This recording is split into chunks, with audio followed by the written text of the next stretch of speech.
world, but this story came out earlier about this week. The panel reviewing the Prime Minister's new solitary confinement rules to shut down say the government made their work impossible. Lisa Kerr, assistant professor, Queen's University Faculty of Law, joins us now on the program. Good morning, Lisa. How are you? Good morning. I'm fine, thank you. Thanks for joining us. So, this story has a bit of layers to it, and we heard from the Prime Minister answer a question during a news conference earlier this week. Bill Blair, Public Safety Minister, also came out with a statement yesterday. But can you bring us back to when this story really came out about, and why the panel review decided to shut down?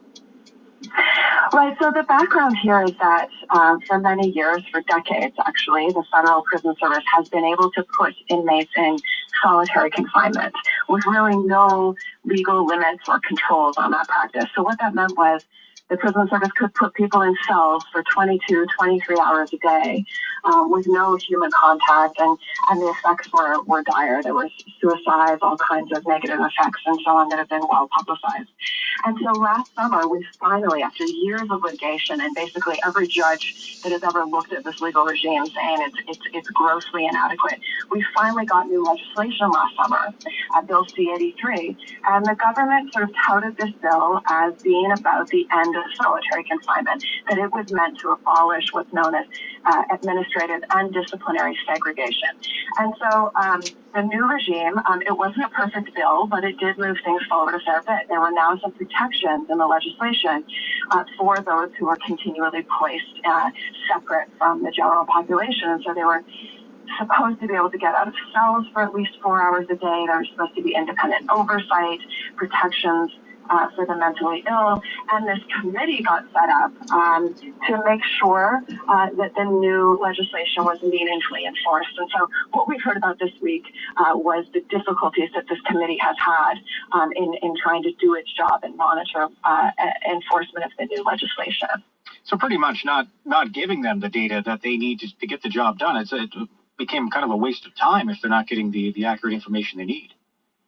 Well, exactly. And so what we learned this week is that for almost a year, for about 9 months, this committee, which is, I should say, it's a group of unpaid volunteers who agreed to take on this task simply because they believed in the mission of reforming solitary confinement. And the chair was, probably the most respected criminologist in Canada, Anthony Dube.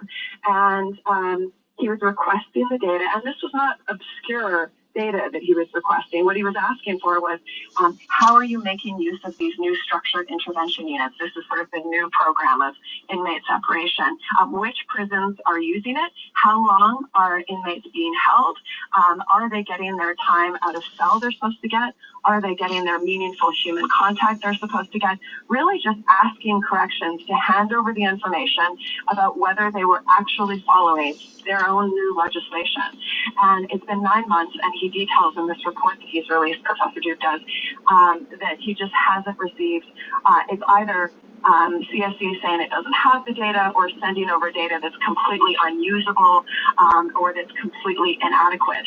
And so Professor Duke really threw up his hands this week and said, not only has my appointment not been renewed, but I haven't been able to do any of the work that I was asked to do. And so what he says is, the reason we should be concerned about this is not because of me, not because I haven't been able to do my job, but corrections doesn't seem motivated to actually implement this new legislation. If they don't have this data, right, then it's not a priority for them to even make the changes they're now lawfully required to make. I mean, we've been in a pandemic for the last 6 months, but from what I understand, this information was requested long before the pandemic. That's right. So the bill comes in last August in 2019. Professor Duke outlines various requests he's been making since November, and various commitments that he's received to provide this data. And it's quite the saga, actually. He's received some data, and it was just in a totally unusable form. And the position of corrections hasn't been, well, we can't do this because of the pandemic. It's really been more, we are doing it, give us more time. But there's a real concern here because we know that solitary has been the main way that corrections has managed the pandemic. And so So now the need for this information is even more crucial, as we know that many inmates are suffering in extensive lockdowns as corrections struggles to manage outbreaks at various institutions. Now, has the panel disbanded, or will they remain in place now that the public safety minister has promised they'll step up and get the information they need? Well, that's a good question. So we saw Minister Blair yesterday say, no, I do intend to reappoint this panel. I mean, that was the concern earlier this week that, their terms had just come to expire without reappointment. So he says, no, I want to reappoint them. I want them to continue their work. But I think there's a question about whether whether Professor Dube is going to continue the work. He has said in various comments in the last 24 hours that he will only continue once he receives the data that he's been requesting. He's not content with sort of a general plan to collect it in due course. He's worried at this point. We heard some strong language from him that this panel has been basically a setup that was meant to legitimize the government's plan, and that he won't continue to be a part of it until he's in receipt of the information he needs to do his work. Okay, well, we'll follow the story closely. Lisa, thanks for joining us. Appreciate your time today. Thank you. All right, Lisa Kerr, Assistant Professor, Queen's University Faculty of Law. You're listening to the Rob Snow Show. Mark Day, sitting in the chair for Rob one more day. This is the final day as Rob returns to the radio and television, Rogers TV, on Monday morning, 9 a.m. We'll give it one last go. The Talkback Hour, and it's the Friday free-for-all. Phone lines are opened up, 613-750-1310, 750-1310. It's your chance to talk. It's coming up after the news next, right here on 1310 News.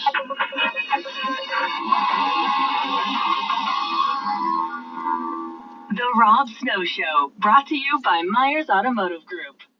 Summer 2020, the most unique real estate market in Ottawa's history.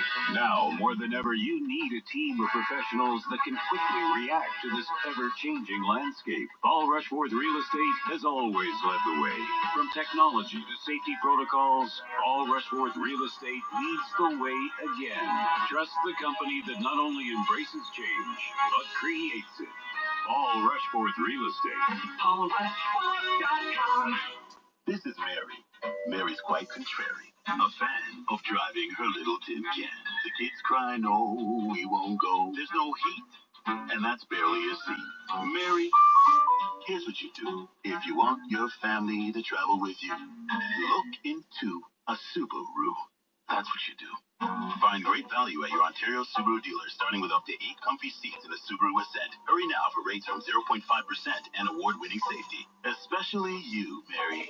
1310 News is CIWW. Download the 1310 News app for your phone or tablet. Number one for breaking news. This is 1310 News, Ottawa.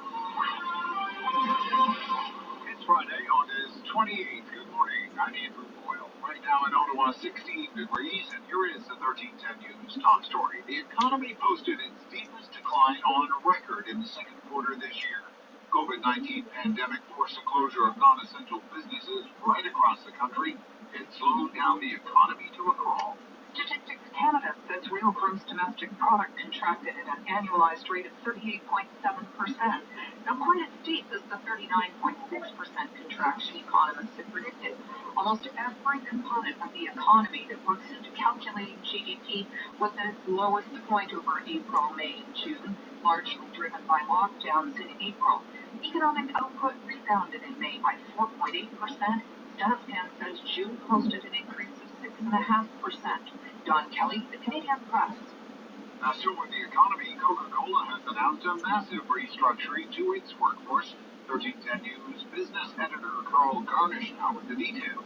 As the pandemic weighs on sales from the world's largest beverage maker, Coca-Cola says it's going to reduce its operating units by nearly half and offer voluntary layoff packages to around 4,000 workers in Canada, the U.S., and Puerto Rico. The company says it will be offered to those hired on or before September 1st of 2017, and the voluntary buyouts are expected to reduce the number of involuntary job cuts that will follow. Coke did not provide the total number of jobs that will be cut in the end. At the Business Center, I'm Carl Garnett. 1310 News Time, 10:02, and now the forecast with the weekend coming up. Here's 1310 News meteorologist Jill Taylor. Looking good for most of today. Sun and clouds, guaranteed high 23. Rain moves in overnight to low 14, and then periods of rain tomorrow. Gusty wind out of the east-northeast, the high only 18. After some sunshine Sunday, but still a chance of showers. For today, the guaranteed high 23. And right now in Ottawa, it's 16 degrees. Two men facing numerous firearms-related charges after Ottawa police seized a loaded handgun. This happened in the Carlington area yesterday. Officers conducted a traffic stop on Caldwell just before 3 o'clock in the afternoon and found the weapon. Now, 23-year-old Kitty Bash of Ottawa, 24-year-old Emra Amati of no fixed address face numerous charges. That includes careless use of a firearm, possession of a weapon dangerous to the public peace, and carrying a concealed weapon. Both are scheduled to appear in court today. NBA and NHL take another day off today, postponing scheduled games to add their voice to end police brutality. Civil rights advocates will be at a commemoration ceremony on the 1963 March on Washington. Thousands expected on the steps of the Lincoln Memorial, where the Reverend Martin Luther King Jr. delivered his historic I Have a Dream address, a vision of racial equality that remains elusive for millions. Rachel Scott tells us this morning the turnout will be lighter than initially intended, all because of COVID-19 restrictions. Turnout on the National Mall is expected to be lighter due to coronavirus restrictions. Temperature tests and face masks will be required. Organizers say they received tens of thousands of ticket requests. One group from Milwaukee, Wisconsin, telling us they walked here just to take that next step in the fight for racial justice. Satellite March events have been planned as well in a handful of states, including South Carolina, Florida, as well as Nevada. Well, keep your eyes on the skies. You could see an American B-52 bomber doing a flyover that is scheduled to fly over southern and eastern Ontario into Quebec today. It's part of an exercise the American military says is designed as a demonstration of NATO solidarity. All 30 NATO countries will have these flyovers today. Still, we don't have the exact route for that B-52 flyover. I'm Andrew Boyle, 1310 News. For news anytime, follow up online at ottawamatters.com. It's your time to talk back on the Rob Snow Show. Have your say at 613-750-1310. It's the Friday free-for-all. The last talk back hour of the week. B-52 bomber flying over later today. It's kind of interesting, kind of neat. Is it though? I love it. It's just a plane. B-52 bomber. What does that look like? I don't even know. I have no idea. Oh, it's big. No, it's a huge plane. Oh, yeah, big old. Yeah, those are the big warplanes. Gosh, okay. This is pretty cool. I've seen them at an air show before. I walked up inside it. It's a massive plane. It's really cool to see in the sky. If you're a plane enthusiast, which I am a bit. I have the flight radar. That's as far as it goes. So anytime I'm laying in bed and I hear, one of those planes take off late at night, I grab my phone, I pick it up, go to the flight radar, and okay, it's that's a 747 Air Canada flight flying from Ottawa to Frankfurt, and I know exactly how fast it's going, how high it is in the air. It's become a bit of a obsessive passion I have. Does it tell you if there's any COVID cases on board? They didn't get that far yet. I think if you upgrade the app, you might get those details. Like a monthly subscription. You gotta buy into like an extra $20 or something like that. But the interesting thing about the app during COVID is to just see how much air travel is in the sky and comparing it back into the spring, which was very interesting because for some reason the U.S. flights are still going non-stop. It's amazing to see how much air traffic right now is flying over the U.S. and you wonder why the case count is so high there. Canada, very little air traffic during the day over Canada. Most of the aircraft over Canada are actually flying from Europe, or flying from the United States, heading over to Europe. And a lot of FedEx, a lot of big courier companies are using those planes to get their products across the ocean. But B-52 bomber. Keep your eye on the sky today for that. A lot to get to. It's the free-for-all, so you can pretty much talk about anything you want to talk about. As as long as we keep it clean. What do you think of the COVID-19 financial relief programs being extended into 2021? Hearing a lot of economists, some fiscal experts, they say the one-year extension, it goes against months of warnings that the Trudeau government risks turning temporary COVID-19 spending measures into permanent fixtures as the pandemic. We now enter our 6th month. Trudeau's purported plans also to remake Canada and the political hot potato of the green recovery. 613-750-1310. How does Trudeau measure up to Mr. Aaron O'Toole? Airport. Talking about this week, it feels like 3 months ago that Aaron O'Toole took over the leadership. A long couple of weeks it's been. There's so much news to get to, and a lot of great calls as well. Carly and Gary, you're on the Rob Snow Show. Good morning. Hi, Mark. I'm fine. Thank you for taking my call, first of all.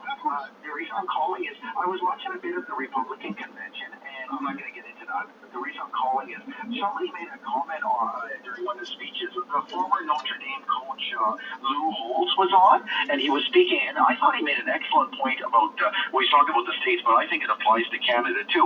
There was a time when people in our countries used to think of, what can I do for the country to, make it better and so on. But now we seem to have flipped that philosophy on its head, and it's like, what can the country do for me?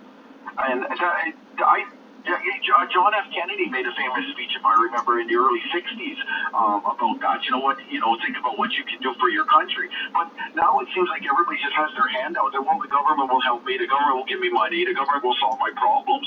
And it's kind of a sad thing to say about our society today.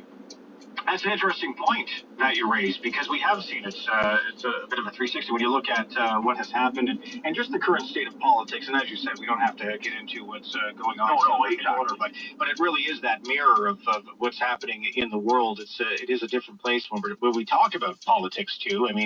Right now there's two sides, and looking here at Canada, how our next election will be different from what's going on in the U.S. as well. But it's just a strange world we're living in, Gary. Yes, and I think that our country is better. I'm just going to talk about Canada again. I just think our country is better if the first philosophy is in place, because I think it makes us a stronger country and a better country if people are trying to think about how can I contribute to this country to make it a better country, instead of just kind of like take. Yeah. Anyway, thank you so much for taking my call. And once again, Mark, you did a fabulous job while Rob was away. Oh, thanks, Gary. I appreciate you calling in. I really enjoyed our chats this week. Thank you. Thanks. Take care. Bye. Okay. Gary in Collingwood. He's a regular. And always enjoy hearing when he's on with Rob as well. Rob is back on Monday. So this is the last hour for me for the Talkback Hour, and enjoying every single minute of it. Victor in Westboro. Good morning, Victor. How are you today? I'm doing fine. I know Mr. O'Toole got elected by the Conservative Party to go against Justin Trudeau, correct? That's correct, yes. Well, you know what? If I recall correctly, what's happening in this country, 7 months ago, the natives shut down every railway in this country almost, cost the government $70 billion. Now, they're going to maybe uprise again. Justin Trudeau has done his best to make peace with the Aboriginal people of our country, First Nations, correct? He has tried his best. And if I recall right, what Stephen Harper did was absolutely zero, nothing for the Native people of our country. What do I think? I think at least Justin Trudeau has tried. He's done a great job with this pandemic. I don't trust the Conservatives whatsoever, especially O'Toole. And I hope to God he loses. All right, Victor, thanks for your call. Appreciate it. It's a free-for-all. You can just call up and rant, just like Victor did. 613-750-1310, 750-1310. One thing I will say about Aaron O'Toole, I enjoyed his discussion he had with National Chief Bellegarde on Bellegarde's podcast, and they talked about Indigenous issues. He was the only Conservative candidate that went on that podcast to talk about Indigenous issues in this country. Now, given Leslie Lewis and Peter MacKay, their schedules didn't match up, but it was very informative to hear Aaron O'Toole's thoughts on moving forward with our relationships. Talked about the UN Declaration as well, but it talked about pipelines, being able to work with Indigenous communities. So if you get a chance to listen to that, it was interesting to get his thoughts. And as well, Aaron O'Toole said, you can use this podcast as a way of coming back at me and holding me to what I have to say. 613-750-1310. Continue to following everything that's going on back to school as well. And Doug Ford yesterday talking to students who are heading back to university and to college. Take a break from the parties, pretty much what he's saying. Cool down the jets. To ensure they follow public health measures, including physical distancing, the Premier says he wants to avoid the situation occurring in the United States where outbreaks are happening right now on college campuses by the thousands. He was in Ottawa yesterday. He was also in Brockville, touring around, making lots of announcements. He was also asked about class sizes. Here's what the Premier had to say about back to school. My colleague Chris Rashoni has been on a tour of a couple of Toronto schools today, and it sounds like there's going to be 27 kids in some of the classes there. So does that sound a little high to you, and do you have any concerns about that? Well, we've provided over $100 million to the school boards on top of the $100 million that they can spend on hiring or PPE or whatever they'd like to spend it on. On top of that, we're putting another $30 million until they can go out and hire more teachers. So we're really relying on the school boards. I had a great conversation, Rob, with all the directors of school boards right across the province today, along with the Minister of Education was online, as well as all the chairs of all the school boards. And I just told them I have all the confidence in the world that they're going to be able to get through this and make sure that the students and the staff are in a very safe environment. I truly believe that we have the safest, most cautious plan in the entire country, bar none, and full stop. We've appointed Dr. Heyer, one of the most respected doctors in the country, to oversee the opening and outbreaks right across this province, be it education or long-term care or within the agriculture sector. But it's all hands on deck. As I mentioned before to our cabinet, every single ministry has to focus on reopening the schools here. So that's Premier Doug Ford yesterday, saying the teachers, when he was in Ottawa, he said teachers need to step up, join the front lines as the kids go back to school. 613-750-1310. It's the Talkback Hour, Friday free-for-all. Want to hear from you? We're going to take a quick break. We'll be back in a moment on 1310 News.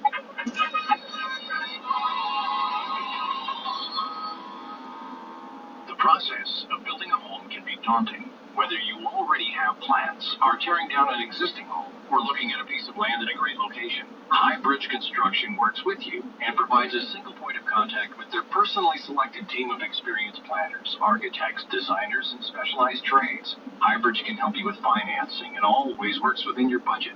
Learn more at highbridgeconstruction.com. For new home construction, renovations, and emergency repairs, take the Highbridge. If you're thinking about upgrading to a new home, Ottawa, listen closely. There's a new way to buy and sell homes, on demand and at your convenience. Get started by learning the market value of your home at properly.ca. It's free, and it only takes 2 minutes. When you're ready to move, sit back as Properly helps you close on your next home and takes care of selling your old one. There's a new way to buy and sell homes in Ottawa, the Properly way. Visit properly.ca to get your free home value report today. Alpine Credit. Ooh, sorry, my Morse code is a bit rusty. You want a loan? Oh, a loan. Okay, do you own your home? Y-E-K. I'm gonna assume you said yes and not yuck. Okay, approved. Alpine Credit, where homeowners, even ones who communicate through Morse code, which we could never understand, get approved. Alpine Credit. Some conditions apply. Pittsburgh license 12616. With Rogers, you can always expect more. Like during the Savings and More event, save $1,181 on Samsung Galaxy S20 5G over 24 months with upfront edge and financing when you return your phone in 2 years. That means more memories captured with single take, more streaming on superior processing speeds, and more accessories you want, all in one place for $0 down. Get all this and more for a limited time at Rogers during the Savings and More event. Talk back on the Rob Snow Show. The phone lines are open at 613-750-1310. All right, 1017, welcome back. You got the number 750-1310. Okay, I'm just looking at my flight app. There's not a lot right now in the air over Ottawa. Quite a few Cessnas, though, are flying over Rockcliffe. Cessnas. I got a couple of those. What's the Cessna? It's a little plane. Oh. Little tiny plane. There's you got two flying over there. Got one over the Beechwood Cemetery. Another one here is flying diagonal. Yeah, see, this app isn't 100% accurate. Okay. But yeah, that's about it. No B-52 bomber in the air yet. Would it give you like a notification if something that big popped up? Like, hey, this is different. If I upgrade a pay. Oh. Yeah, maybe we can scrounge some cash together this afternoon. Well, we could ask Glennis if we could expense it. I mean, we could kind of like reporting. It is reporting. Yeah. Be able to tell everyone. So just if you don't know what we're talking about, no exact route released yet, but we could see an American 52 bomber flying over the region. Part of an exercise the U.S. military says is designed to show NATO solidarity. Other long-range jet bombers are also flying over 30 other NATO countries today. So this bomber will fly over a portion of eastern Ontario and into Quebec at some point today. So that's why we have the flight radar map open right now, just to see when and if that's happening. You asked earlier if I can detect if COVID-19 passengers are flying. We don't have that. But WestJet says travelers, they could be banned a year if they fail to wear a mask. WestJet is updating safety policies around COVID-19 and the potential consequences for failing to comply. The airline says there is